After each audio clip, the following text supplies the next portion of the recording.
Well, good morning, everyone. How's everyone doing this morning? We doing good? Yeah, great to see you this morning here at our 9 o'clock service at Connect. And if you are visiting, if you're just from out of town, or if you're just kind of kicking the tires and you're a guest this morning, we are so honored that you're with us. And you are here for week one of a new series that we're starting today. Before we jump in, I just want to make sure that everyone has a worship guide. If you didn't have a chance to grab one on your way in, our ushers are here to serve you. Your sermon notes and your giving envelope, if you're going to give on site today, obviously you can give that via text or online. And then also your next step card. If you're a first-time guest, please grab a worship guide because I just want to make sure you fill out one of those next step cards and we connect personally at the end of service today. We are starting an annual series that we do here in the life of our church, and I don't think there's any better time of the year to do that as we move into this season of gratitude and giving, Thanksgiving. How many Thanksgiving is your favorite holiday, favorite time of the year? Yeah, good. That's awesome. How many Thanksgiving is just the on-ramp to Christmas? I mean, that's yeah, I know. I know, and I love that.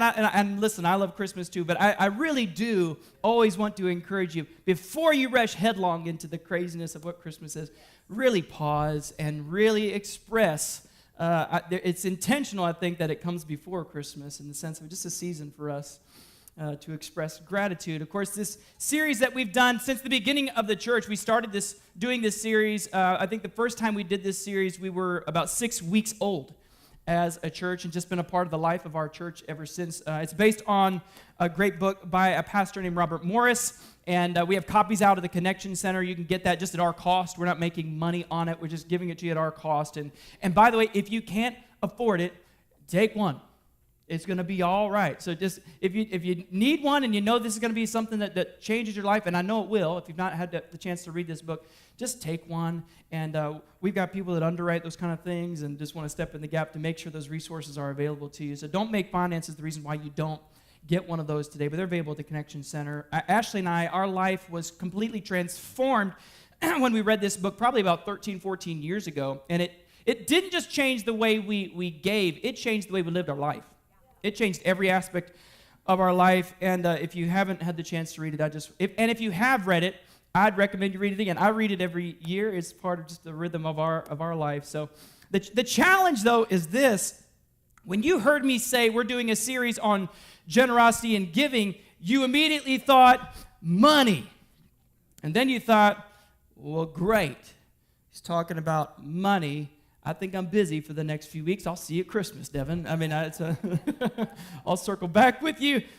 But I didn't say money. I said giving. So someone once asked me, how often do you talk about giving? And I said, every week. And they said, every week? That seems kind of like heavy. But let me just say this. I can't speak about grace and not talk about giving. For God so loved the world that he gave. I can't talk about marriage and relationships without talking about giving, because healthy relationships are giving, serving relationships. You can't be a selfish person and have a great relationship. So I can't talk about these things. Every topic involves giving. This applies to every area of our lives. Giving is all about the heart. And that's what I want to talk to us about this morning. Giving is rooted in our hearts. And so we talk about giving of finances and stewarding finances. We do that once a year for 5 weeks, and we're going to use this as our theme verse over the next 5 weeks. Proverbs chapter 11, verse 24. You saw it earlier on the bumper. It says this: the world of the generous gets larger and larger, and the world of the stingy gets smaller and smaller. Verse 25, it says this: to the one who blesses others, they experience blessing. They're abundantly blessed. So you're going, how do I get blessed? The secret is, I'm giving you the secret right from the beginning. The one who blesses others is abundantly blessed. You want the blessed life? Start blessing others. Those who help others are helped. So let me ask you a question. Who do you think would not want you to experience that life? Like who would want to keep you from experiencing and knowing God's principles regarding stewardship and giving and blessing? Who do you think would want you to be blinded from what is truly meant by being blessed? Well, of course, the enemy. And the enemy is smart enough to know that if he can keep you from implementing those principles, he can keep you from experiencing God's best in every area of your life. Because when God changes your heart from selfishness to generosity, every part of your life journey, every part is affected. Every part. So why did God create giving? Like, you do understand that God created giving. It's all throughout Scripture. There are around 500 verses in the Bible that pertain to faith, and around 500 verses in the Bible that pertain to prayer.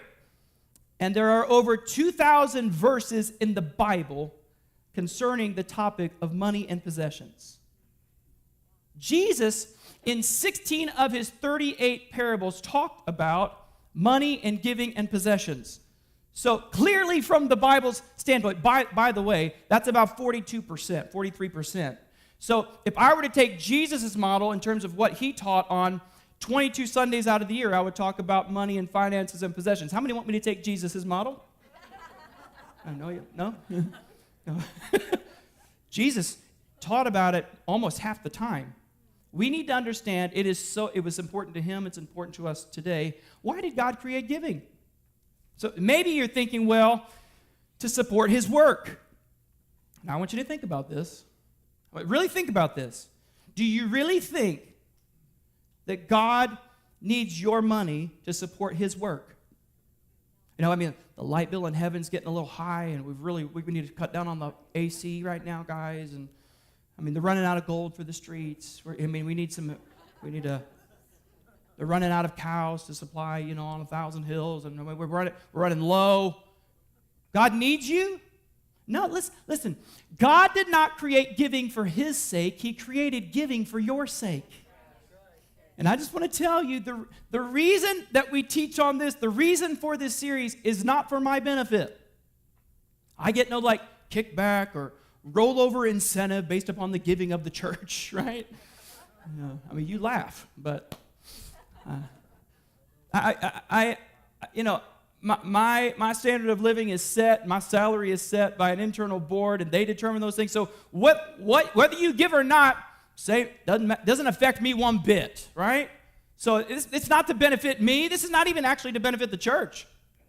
I mean, just so you know, currently year to date, our giving as a church comparatively is 60% higher than it was a year ago on the same weekend. So, I mean,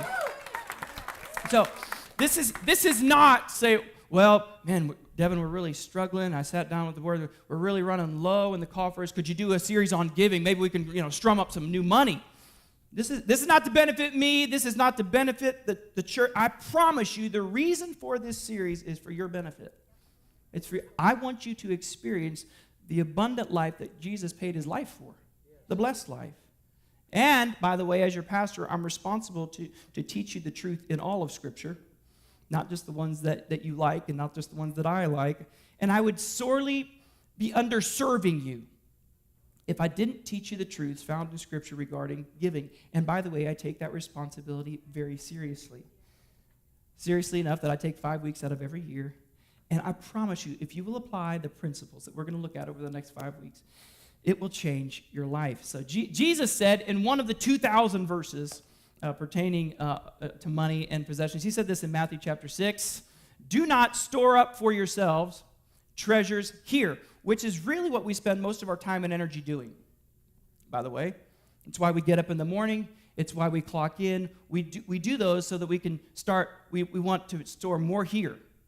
But Jesus said, don't spend all of your time and energy storing up for your treasures here on earth, where, by the way, it's temporal. It doesn't last. Moths eat them. Rust destroys them. And thieves break in and steal them. Verse 20 now. But, he says, alternatively, store up for yourselves treasures not here, but in heaven, where it's eternal, where moth and rust cannot destroy, and thieves cannot break in and steal. It's safe. And then in verse 21, y'all probably know this verse. For where your treasure is, there your heart will be also. Now, just leave that verse up there for me just a second. Because we often misquote this verse. We often say, well, where your heart is, there's where your treasure will be. Well, where your treasure is, there your heart goes. So, your treasure leads your heart.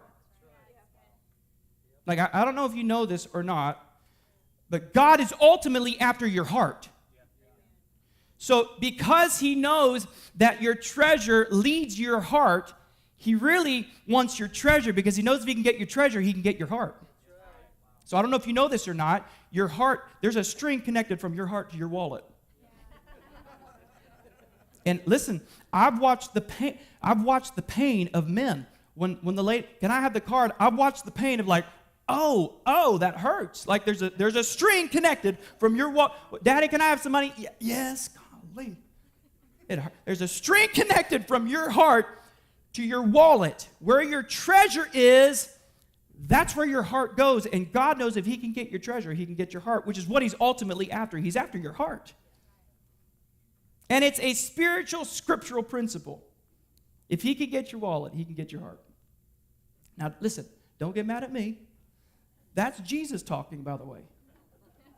That's not some quote that like, I got this really great tweet. No, that's Jesus talking, which actually is a really great tweet. I marvel at how people are like, man, I really need a great something to throw out there. How about the Bible? That's a good thing to throw out there. Your heart follows your treasure, so where your money goes, it tells God where your heart is. I promise you. So let me give you an example. If you put your money in a stock investment, you will start to go online and check to see how that stock is doing. And now, before you bought the stock, you never checked on it. But now you've got money invested in it, and now every morning you're checking, well, is it up today? Is it down today? Now you care about it. Why? Because your treasure's there. I have a dear friend, Pastor Joe Champion, pastors an amazing church in Austin. Ashley and I were just at his brand new facility that they just built. It's amazing, just a couple weeks ago. And he's from Louisiana. He went to LSU. He played football at LSU. His oldest son went to LSU. Huge LSU, go Tigers family, right? And we're praying for him about that. But his second son went to Mississippi State. Can you believe it? The audacity of a kid to not go to LSU. And Pastor Joe says this. He said it was amazing. All of a sudden, I found myself interested in Mississippi State. I found myself kind of checking out how they're doing and buying Mississippi State apparel. Like a Mississippi State hat and a sweatshirt. Why? Because his money's going there now, and all of a sudden he's interested in it. Because where your treasure goes, your heart and your interests go. So here's a question. Do you want your heart to be in the kingdom? Okay, if you want your heart to be in the kingdom, then you have to look if your treasure's going there. Because your heart follows your treasure. It's a heart issue. Giving is an issue of the heart. That's what we're talking about today. Look at this familiar story with me in John chapter 12. Again, maybe a story that many of you are familiar with. John chapter 12, verse 1, it says this. 6 days before the Passover, Jesus came to Bethany, where Lazarus lived, whom Jesus had just raised from the dead. Now, don't forget that. We'll come back to that at the end of the service. Here, dinner was given in Jesus' honor. Martha was serving, you know Martha, serving away. While Lazarus was among those now reclining at the table with Jesus. Now verse 3. Then Mary took about a pint of pure nard. It's an oil, a perfume. An expensive perfume. So time out right there. It's a pure expression of worship will always cost you something. Like, worship should cost you something. Well, I love him. Well, did you express anything? Did it tangibly get expressed in any other way other than just, well, I really love him? A true, pure act of worship will always cost you something. She poured it on Jesus' feet and wiped his feet with her hair. And then here's the second thing you need about worship.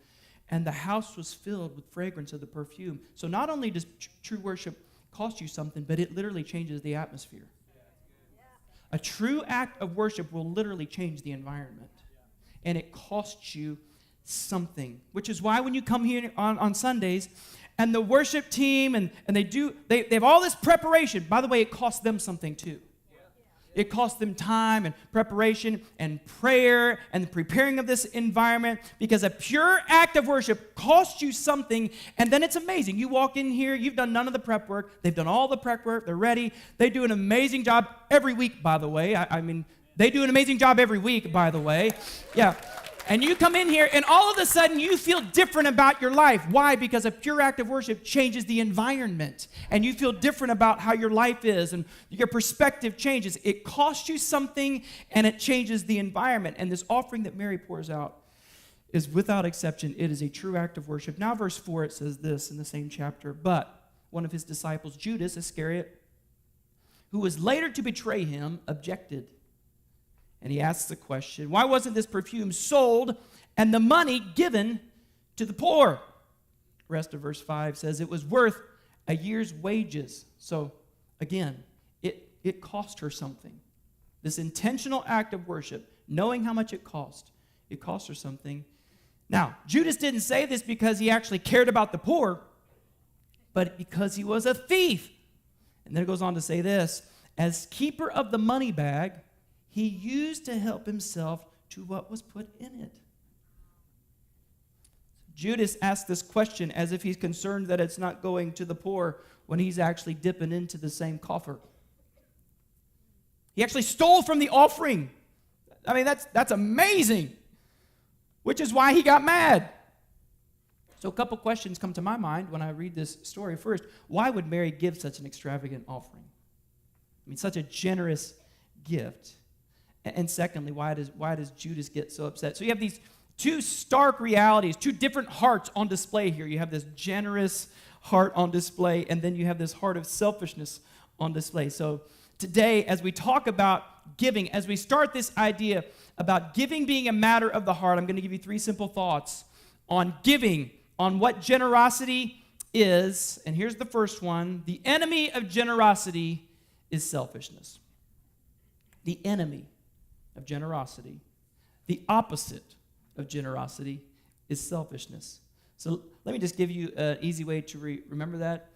Generous starts with G, and selfish starts with, very good, you're following with me. And God starts with G, and Satan starts with, generous. God's always generous. Satan's always selfish. And Satan's always trying to get you to be selfish too. Generosity is a matter of the heart. Now, most people consider themselves generous. Most people see themselves as givers, actually. No one has ever said to me, I'm really selfish. I pretty much think about myself all the time, and I never think about anyone else, and I'm never thinking about giving to anyone else either, unless it benefits me in some way. No one ever says that to me, ever. But the reality is, we are all selfish. Like, our first thought is usually not, so someone blesses you with money, your first thought usually is not, who could I pass this on to? You've got it spent before you get 5 steps away. Oh, I've got some, thank you, Lord, this is an answer for me. Because our immediate thought is, how does this benefit me? We all think we're generous. This could be some of people's life verse right here. Proverbs 25, verse 14 says this, like clouds and wind without rain, as a man who boasts of gifts he does not give. Because we talk about being kind and giving and generous, but let me think about what you spent your money on this week. Okay, now who was the beneficiary of it? Who benefited from the money you spent this week? Now, I'm not saying they're bad things. You need to eat. Food, shelter, school, clothes, coffee, necessity, of course, coffee. Sports, extracurricular activities. Not bad things, but most likely you or your kids or your family was the beneficiary of what you spent this past week. So what of the money you spend benefits others? I mean, I'm generous, giver, love giving. Okay. Who benefited this past week from what God's entrusted to you? We're all selfish. Our needs, our happiness, our wants, that's typically what takes priority. Like, number one, we are all born selfish. Let me give you some good news, though. We can all be born again generous. We're all born this way. We're born takers. And if I were to ask you, do you want to be generous? Yes. Yes, I want to be generous. And so we have to renew our minds, our thinking. We need to be transformed inside so that we have a different perspective on what generosity looks like. We're all born selfish.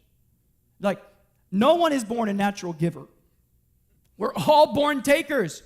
So think about this. One of the first words, if not the first word, that your children learn and pick up on, actually, I hate to burst your bubble, it's not mama or dad. One of the very first words they learn is this word, mine. Mine. Mine. It's mine. And they say it at like the perfect, mine, it's mine, it's mine, it's mine. And you just want to grab them by the throat. Sorry, I'm sorry. I surprised myself there, I apologize. It's not yours. I paid for that. It's not yours. Parents, you know what I'm talking about. I'll be working in my office just trying to hear from Jesus and spending time in his presence, and I hear, mine, that's mine, it's mine, it's mine. And I've got to find the sound. Where is the sound coming from so I can shut it down? Where's the sound coming from? And usually it's an older child with a younger one, and the younger one's trying to hang on for dear life. It's mine.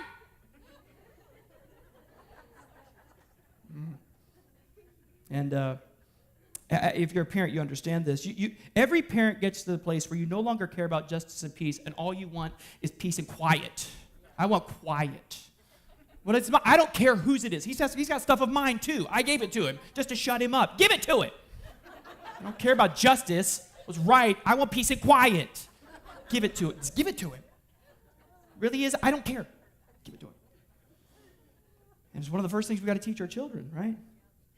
Think about that. I mean, it's so hard to teach our share. No, share. I know you think it's yours. Share. I know you think you're the most important person. Share. Let someone else go first. Share. And then they get on the soccer field and we're like, take it from them. Take it from them. Take it from them. I don't know what to do. Take him. Get him. Take him. And we don't know what they do. Yeah, no, that's me. You've watched your kids do this. They're playing by themselves, and they see their sibling playing with something that they want. Now that's what they want to play with. So they go there. I want to play with that, and just give it to them. Just give it to them. They'll go play with something else. And when they pick up another, they drop that one. We're all selfish. We're born this way. I wonder if there are times when God finds his kids holding on to our toys, screaming, "It's mine. It's mine. It's mine. I earned this." Maybe not out loud, but maybe the attitude that we live with regarding our stuff. I really think God, just like us parents, would look at us and say, when are you going to grow up? When are you going to become like your Father, the one that loved us so much that he gave? I think he'd ask us that question. Giving more than any activity than the believer does will work out selfishness and greed out of our lives. It's the antidote to materialism, which is why I don't really like a lot of the teaching that I hear on giving within the church today. Because here's how it's taught. Give and you'll get.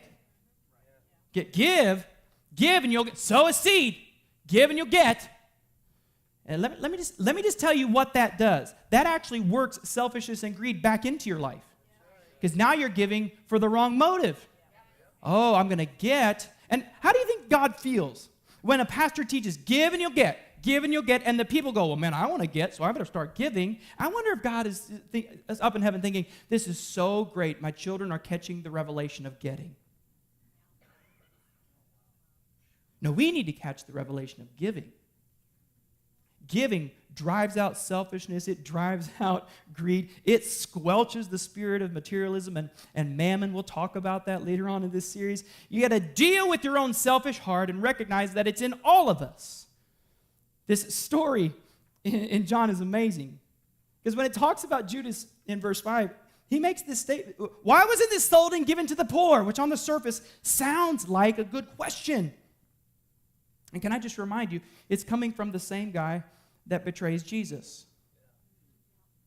Why wasn't this sold and given to the poor? Now, we do this a lot because of the perceived extravagance of other people's lives. So Let me give you the definition of extravagance. You ready? Here's the definition of extravagance: the person who has more than you. That's extravagant. Now, that neighborhood over there, now that's extravagant. Until we get a raise and move into it, and then we look at a neighborhood where that's extravagant. They have more than me. That's what extravagance is. You see, here's what we do. We always want to point to someone else's extravagance and justify the things that we do with our money. Well, they're not, man, if they could just get a heart for the poor and be giving to the poor instead of living so extravagantly. And we say that not even knowing what they're doing, by the way. We just make assumptions, right? And anything we can do to not have to look at ourselves and ask the question, am I generous or am I selfish? Here's the other thought I had when I was reading this again this past week. What is Judas doing with the money bag? Is anybody else thinking this question? This is the most obvious one of all. Like, who entrusted Judas with the money? We've got an accountant. Matthew could be doing just fine. No, Jesus, and the scripture says Jesus in his traveling ministry, they would take offerings to sustain the ministry. We know that. People gave offerings. So what is shocking is, who gave Judas the responsibility to oversee the money? Look, whose bunch of leaders is this? Who is leading this crew? Well, Jesus is, of course. Okay, so do you think Jesus knew that Judas was a thief? Do you think Jesus, when he gave Judas the responsibility, knew that he had problems with dipping into the money bag? In fact, 2 years before this event, look at what Jesus says in John chapter 6. Look what he says. He says, he answered to them, "Did I not choose you, the 12, and one of you is a devil?" Now that's 2 years before Judas makes this statement. Jesus knew. Why would he do this? Why would he give Judas the responsibility to look after the money? Well, because just like he does with us, he was testing him. Did you know that God tests you? I didn't say tempt you. He tests you. And your ability to respond correctly to the testing determines what he entrusts to you following that. Let me look what it says in James chapter 1. For you know that when your faith is tested, who does the testing? God tests you. Your endurance has a chance to grow. It goes on to say this now in verse 4.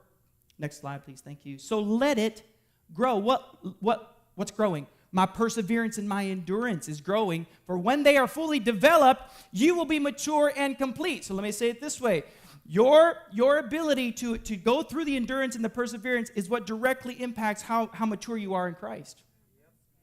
So instead of fighting against it, maybe you should persevere and recognize the testing and endure, and in doing that, you'll be mature and complete, needing nothing. Nothing. God tests us. He measures our ability to follow, to be persevering, to endure, knowing that if we do, we become mature and complete. Verse 6, Judas is called a thief. He takes money that was already given to Jesus. I mean, the audacity. You're with Jesus, people give money to Jesus, and you have such a seared conscience, you take money that was given to Jesus. I mean, we pass buckets here. Some churches have plates, bags. Matter of fact, most of you give online or via text. Doesn't matter how you give. But here's the question. Is there anyone here that would have the audacity to take money that was given to Jesus? Well, I would hope they'd say no to that question. None of us would do that. Well, let me ask you a different question. Is there anybody here that would keep money in their account that actually belongs to Jesus? I mean, what's the difference? I mean, is there any difference? Isn't this the same thing as like going, I'll take some of that? Like withholding is the same thing as taking it. And none of us would be bold enough to take it out, but we would be bold enough to withhold it. Listen, we are all born selfish, but you can be born again generous, and the enemy of generosity is selfishness. All right, here's the second thing. Are you guys doing okay out there? You handling the scripture this morning? All right, here's the second thing you need to know about generosity. Here's the second thing. The result of generosity is this: God's blessing on your life. This is good news. So what does it mean to be blessed? I mean, does it just mean, well, everything just kind of seems to work out for me? I guess I'm just kind of blessed. Just kind of falls in place for me. Think about how have you defined what being blessed means?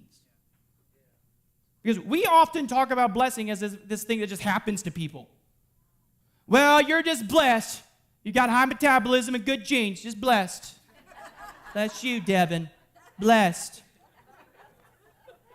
Yeah. But no one wants to join me on January 2nd. You know, when I start shutting everything down and not eating very much, I don't have a lot of people going, well, you're just blessed. It's just genes, metabolism. Yeah. This is a quick story. It's a tangent for you. This past week I had to take a physical exam. I'm in the process of getting a life insurance policy, and so they come to your house. They come to your house now. I don't know if you know this or not. And I'm getting the works done. I mean, blood work. It's so funny. Ashley and I got back really late Thursday night, and I'm up Friday morning taking this test, and she's still resting. And I'm laying on the couch in our family room, and I got these two ladies over top of me. I got all this stuff wired to me. And Ashley walks out of the bedroom. I was laying on there. This is not what it looks like, I promise. This is totally innocent. They said I had to do this. I don't know what. It's weird. But I stepped on the scale, and I had jeans, as I normally do during the week, jeans, shirt, ball cap, and I stepped on the scale, and I was 147 pounds, and she said, so you weigh about 145 pounds. I said, since I was 16 years old, I don't know what to, I'm pretty boring. She goes, listen to me, boring's pretty good. Yeah, boring is really good. Well, you're just blessed with good genes, Devin. God bless you. You eat your ice cream, and you just have a supportive spouse. You're just blessed. I'm not as blessed as you are. Just happened to you. You got the good blessing. Well, you're just blessed. You have a great job. I mean, good for you. You've got a great job. You're blessed. You don't have any debt. You don't know what my life is like. You're just blessed. It just happened. You woke up tomorrow and I'm blessed. No debt. Awesome. We talk about blessing as if this thing that just happens to it. Like some people have it and some people don't. And what you need to realize is that you have a role in God's blessing. You have a role. Now, don't miss me. I did not say you have a role in getting saved. Scripture's clear on that. We don't earn salvation. That is a free gift of grace. But all of those examples that I just gave, they don't just you're just blessed. No, I actually work on my marriage and spend time with my spouse and put effort in that it requires, and it results in me having a supportive spouse. And those that are living debt-free, by the way, worked really hard to get to that place. They said no to a lot of things. They lived in a way that people didn't want to live so they could live like no one else lives. I mean, they said no to a lot of things. It didn't just happen. And those that are in shape, for the most part, did some work to get in shape. And those that end up with like great jobs, more than likely, earned their way to that great job, and they kept working hard to keep that job. Blessing didn't just happen to them. You have a role in God's blessing on your life. And you see, our culture, it is saturated with false teaching and false assumption on what it means to be blessed. Blessed. You even hear wrong teaching in the church, what it means to be blessed. And once you realize that you have a role in God's blessing, then the natural question for me is, well, how do I get in on that? I mean, I like some of that. How many would like some blessing from God? I'd like some blessing from God. And if you will apply the principles we're to look at, you'll experience God's blessing. It will change your life, your marriage, your family, your health, your relationships, your job. It will literally change your life. So the name of the series is The Blessed Life. It's not The Blessed Pocketbook. Because that's what you immediately go to. I want more money. So what does it mean to have God's blessing on your life? What do I mean by being blessed? Here's what I mean by being blessed. Being blessed means that you have supernatural power working on your behalf. You have supernatural power working for you. So by contrast, then being cursed means you don't have supernatural power working on your behalf. I mean, these are difficult choices to make. Blessed, supernatural power working on my behalf. Cursed, not working on my behalf. It's a tough choice. I mean, the days of a blessed person are just filled with these divine, providential interactions, that have heavenly meaning to them. So when I said blessed, I didn't say you'll get rich. Because we can be rich in so many ways that don't have any monetary value. How do you monetize good health? How do you monetize and put a value on great relationships? Being blessed does not always have a dollar sign attached to it. I'm sorry. So, by the way, poor is not when you run out of money. Poor is when you run out of hope. So you need to recognize that being rich doesn't have a dollar sign attached to it. I know a lot of people that have a lot of money but aren't rich. So when a person is blessed, it permeates every aspect of their life. Health, relationships, protection, work, favor, faithfulness, family, peace, emotions, thoughts, every area of your life. How do we experience that blessing? Devin, you still haven't told me. Deuteronomy chapter 15. You were soaping through it with me this week. I love this. I want to be blessed. Awesome. Give generously and do so. Now listen, don't just give. You don't just give. Give generously and do it without a grieving heart. So it's not just the act of giving, it's the motive behind the giving. Goes on to say this now. Then because of this, because of what? Because of not just giving, but giving with the right attitude. Because of this, the Lord your God, I want to be blessed by God. Be generous and give with an attitude, a spirit that just loves doing it, and God will bless you. Now look at this. In all your work and in everything you put your hand to. Now, only God can talk in absolutes, by the way. And this is a promise from God who never changes. In everything you do, in everything you put your hand to, you can experience blessing. How can I do it? By living generously and doing it without grieving after you do it. That's how you do it. It's amazing. I love the way Eugene Peterson says this. Same verse in the Message, verse 10 of chapter 15 in Deuteronomy says this, give freely and spontaneously. And by the way, it's the attitude. Don't have a stingy heart when you do it. Don't be gritting your teeth while you're doing it. Like some people giving is like they're just all the blood's taken out of their fingers. Okay, you can have it. Then he goes on to say, the way that you handle matters like this, look at this, it triggers God. Like your generosity triggers the heart of God. Your God's blessing in everything you do, all your work, and all your ventures. You've got to get this. Your attitude, the spirit of how you give, God can't help but respond to it. It triggers his heart. So good. Your generosity causes him to respond. 2 Corinthians chapter 9 says this, verse 6. Remember this. So whoever sows sparingly will also reap sparingly. Now that is a spiritual, scriptural principle. And whoever sows generously will also reap generously. Now verse 7. Each of you should give. Now look, giving is a matter of what? It's a matter of your heart. It flows. Your heart follows what you give. What you've decided to give in your heart. Not reluctantly, not stingy, or under compulsion. Don't let someone guilt you into it. For God loves, say this word right here, God loves a cheerful giver. Verse 8 now.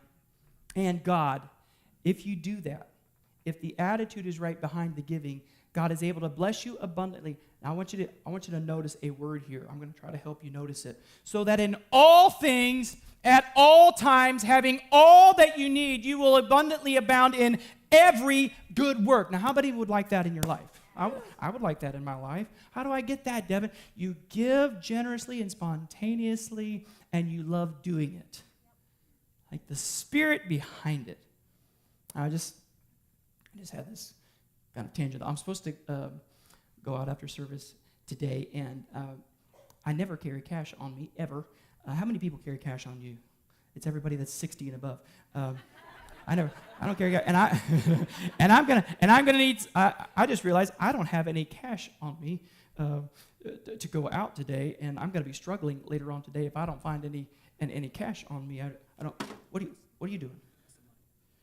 Oh, that's some money. Listen, I knew you loved God. I knew you loved God. I knew there was something about you. He just gave me $100 bill. Isn't that awesome? Like $100. That's awesome. It's awesome because blessing's always attached to money, right? I mean, that's the deal. Now, when I said I don't have any cash, why did Pastor Trey get up so fast and give it to me? Well, because I told him before service to get up and give it to me. Because I told him that. Because I gave him this, and I said, when I say this, you get up and give it to me. No. So I know Pastor Trey is not grieving over what he just gave me because it was mine. Listen to me. The reason we give sometimes after we give to God is because we thought it was ours to give. We thought, well, that's mine. I get to choose whether or not that's mine. He's not grieving. It was never his. And people that give generously don't have the attitude that it's theirs. They're a steward of it. And Lord, if you want to move it through my life, bless the Lord. The earth is the Lord and the fullness thereof. So when we give back to God what is already his, then we don't have any reason to grieve over it. I've had people tell me, well, you just don't understand how hard it is writing that check. Ooh, that is really hard, which tells me that they think it's theirs to give. My hand literally shakes when I'm writing that check. Otherwise, let you free. It's not yours. It's not yours. You get to steward it. Now, there are 3 levels of giving in the Bible. There's the tithe, there are offerings, and then there are what are called extravagant offerings. Like nearly every gift in the Bible is either a tithe, an offering, or an extravagant gift. Like several extravagant gifts in the Bible. David gave what is an equivalent of $21 billion to the temple. Okay, extravagant gift? I don't know. Let me give you another extravagant gift. The widow's 2 mites. Extravagant. Extravagant gift. Why? Because it's not about the amount, it's about the heart. You've got to understand giving is a matter of the heart. It's not the amount, it's the attitude behind the amount. Mary pours out a year's worth of wages on Jesus' feet. Let me ask you a question. Would a year's salary, whatever your salary is, would a year's salary be an extravagant gift? Like a one lump sum? I think I'll just stroke a check for my whole salary. Would that be that would be an extravagant for me. Okay. Here's a question. Could you give a gift to God that would impress him? Whoa, whew. A lot of zeros on that one. Don't know if I've ever seen that one before. The one that's walking on gold. Whew, awesome job. Love the amount. It's not the amount that impresses him. I mean, he's paved his streets with gold, not because he's trying to show off. He just got to lay it around. Yeah, let's use it for streets. Looks like asphalt to me. Let's use it for that. That's good. I mean, 12 foundations in the New Jerusalem. I mean, all the foundations made from precious stones. And again, he's not trying to impress anyone. He just got them laying around. Yeah, we need some rubies and some jewels in there. 1,380 miles long, 1,380 miles wide and high. Gates made of pearl. Do you think you could give God an amount that would impress him? You know what extravagant gift does impress him? When you give him you. Which is what he really wants. He wants you. Did you know that God rejoices over you? He literally rejoices over you. Zephaniah chapter 3 says this, the Lord your God is with you, the mighty warrior who saves. That's good news. Then look at this. I love this. He will take great delight in you. In his love, he will no longer rebuke you, but he will rejoice over you. God is rejoicing over you. You're the most extravagant gift you could give, and he rejoices over you with singing. Takes great delight in you. And when he has all of you, he has all of you. The reason I like to use the word extravagant is because God was extravagant in how he gave. He gave the most extravagant gift ever. He gave his son. It's an extravagant gift. So here's the deal. If the Lord doesn't have your money, then he doesn't have you. So that's strong. No, it's not the amount. It's the attitude behind the amount. And if you've given him your heart, so don't tell me he has your heart if he doesn't have your money. Because your money leads your heart. So how can you tell me that he has your heart if he has none of your money? Jesus said, where your treasure is, there your heart will be also. And here's what's ironic about money. There's this cool little phrase on it. In God, we trust. I think It's ironic that in God we trust is written on the very thing that we have the hardest time trusting him with. I mean, and here's what you need to understand. In God we trust is not a political statement. It is a spiritual statement. I'll go one step further. It is a relational statement. And what you do with this tells God how your relationship is. It tells him how much you trust him. So the indicator on whether or not God has your heart is whether or not he has your treasure. In essence, here's what we say. God, you can have every part of me except that one.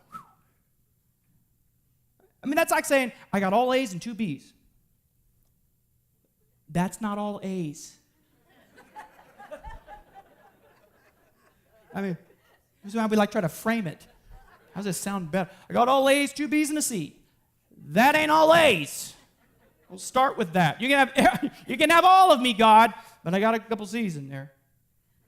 Like he either has all of you or he doesn't. So can you say that you trust? Like all relationship is founded in trust. Do you trust God? So let me say it this way. What you fear the most reveals what you value the most and where you trust God the least. I'm going to say it again. What you fear the most reveals what you value the most and where you trust God the least. Where do you trust him the least? It's probably what you fear the most. I just want to make sure we have enough. Well, if that's your greatest fear, then you will value the most having enough, and it's where you would trust God the least. And what you need to understand, here's what you need to understand, that in order for you to step into your destiny, you're going to have to let go of your security. And so much of your security is founded in this thing right here. And you want your destiny, and you want everything that you feel God's putting in your heart, but you won't let go of what you think is your security. Your destiny is on the other side of you letting go of your security. Now, that doesn't mean we don't have areas of our life that we have a hard time letting go of. But did you know that most Christians never even get to the first level of giving?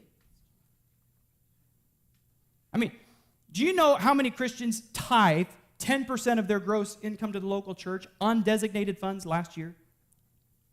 By the way, I intentionally say that it's undesignated. Because the way the tithe works is not, well, I'm going to give 5% here, and 3% over here, and 2% over here. The reason you can't designate your tithe is because it doesn't belong to you. It's all his. And the Bible's clear. We'll look at these in the next few verses, next few weeks, that you bring it to the storehouse first. So here's what I've found through the years. The people that want to designate their tithe, what they really want is control. I've had people try to buy me. I'll give this if you do this. Here's the answer. No. Mainly no. That's no. But if you want to give the way we've just talked about giving, like not stingy and not having an agenda, God will bless that. But do you know how many Christians last year actually gave 10% of their gross income? You ready for this? 5 to 7%. So let me say it this way. 93 to 95% of all believers never even get to the first level of giving. Everyone's looking on their row.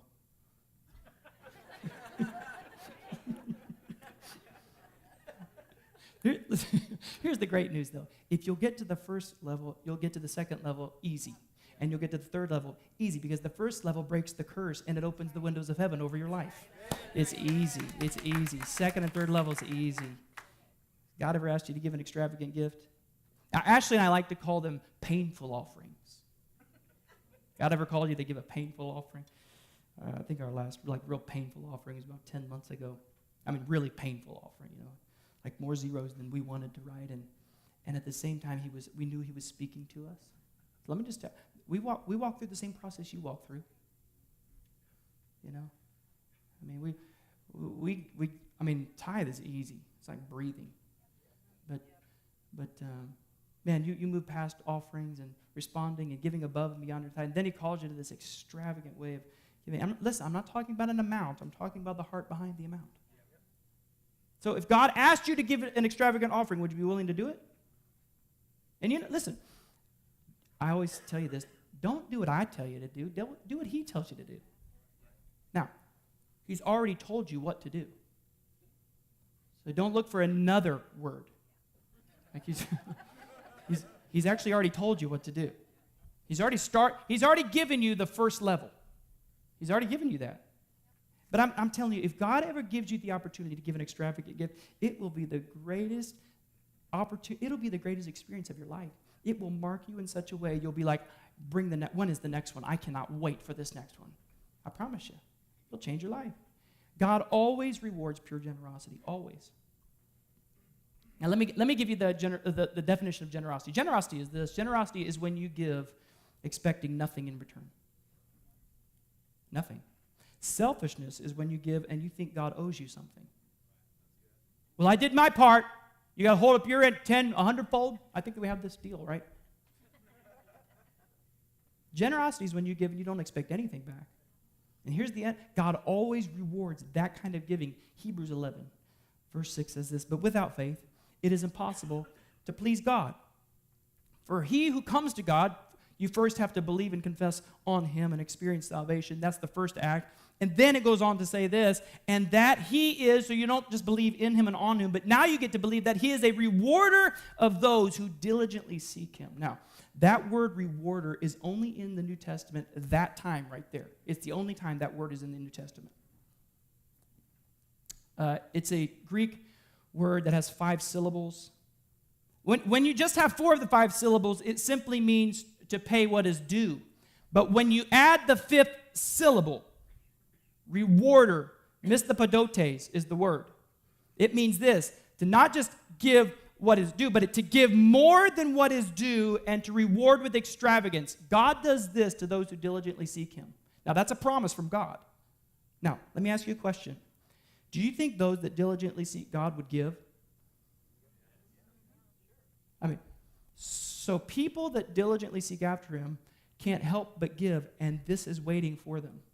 It's a promise of God. So it'd be like if you found $50 in a wallet and you returned it. Instead of giving you $50, they gave you $5,000. You'd be like, well, that's kind of extravagant. That's the type of reward he's wanting to give you. It's that word.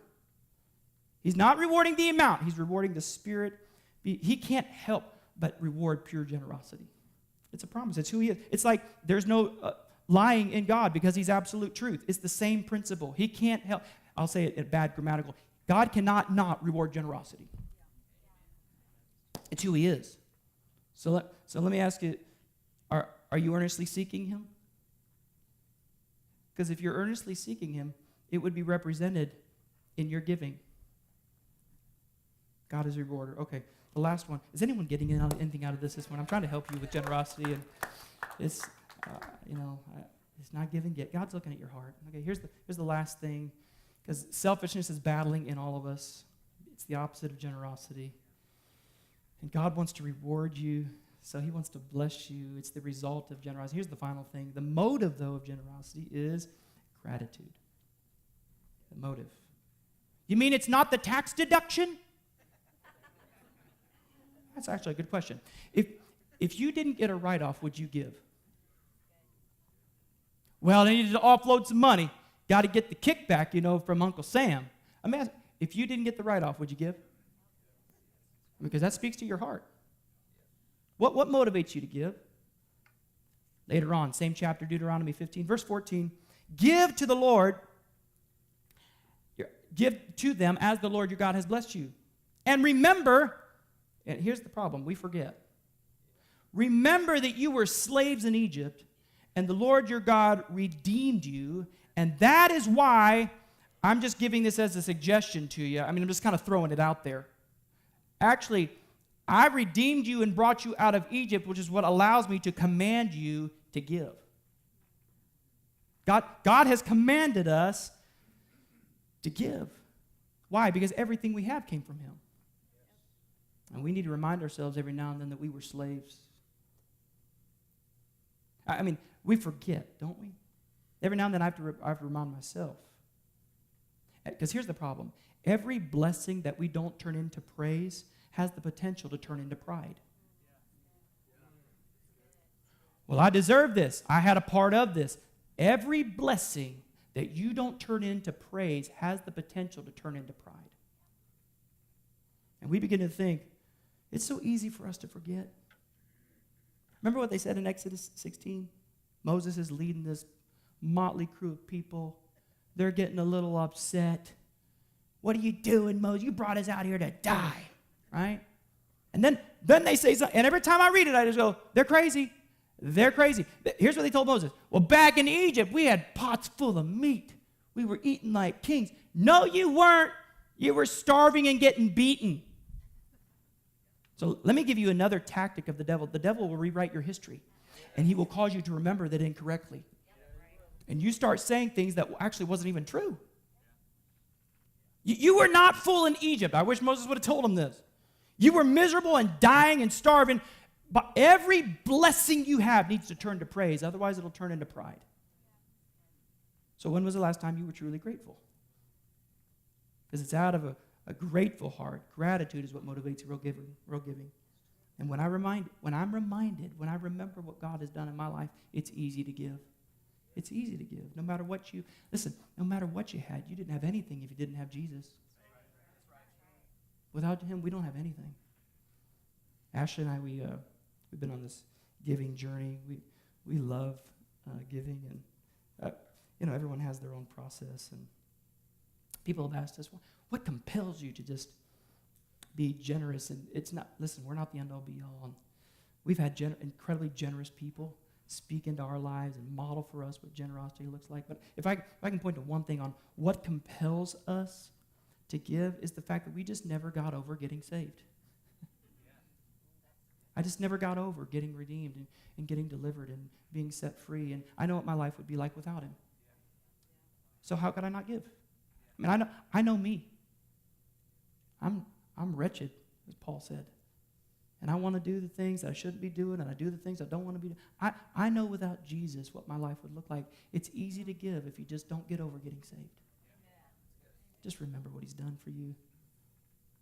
By the way, all of us have been raised from the dead that are in Christ Jesus. That's what the Bible says. Ephesians chapter 2, verse 1. As for you, as for me, I was dead because of my disobedience and my sin. But God is so rich in mercy, and he loved us so much. Here's what he did.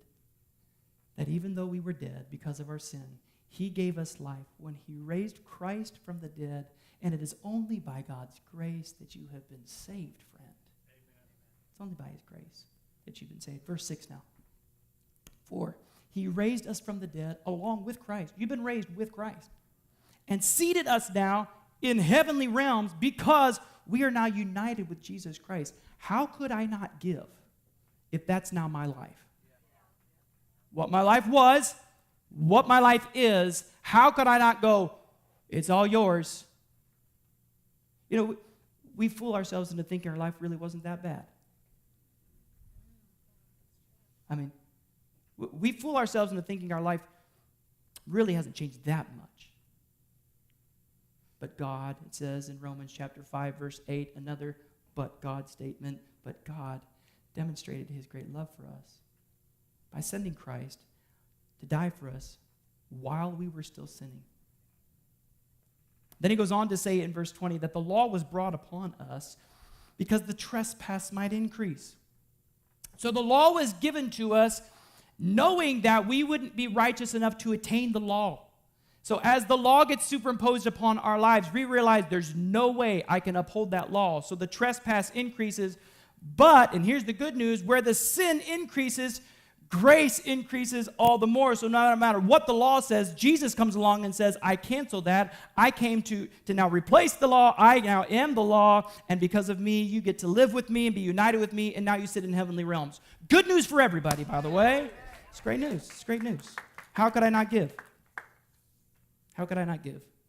Spirit of gratitude always leads to a spirit of generosity. Proverbs 11, verse 28 says this, but a life devoted to things is a dead life, a stump. But a God-shaped life is a flourishing tree. In other words, There's not only life coming into it, but there's life coming out of it and leaving it. There's life being produced from it. That's what a flourishing tree does. It produces life. And if we're honest, a lot of us devote our lives to things. Things that in the overall scheme of things aren't that important. I mean, they're fun and enjoyable.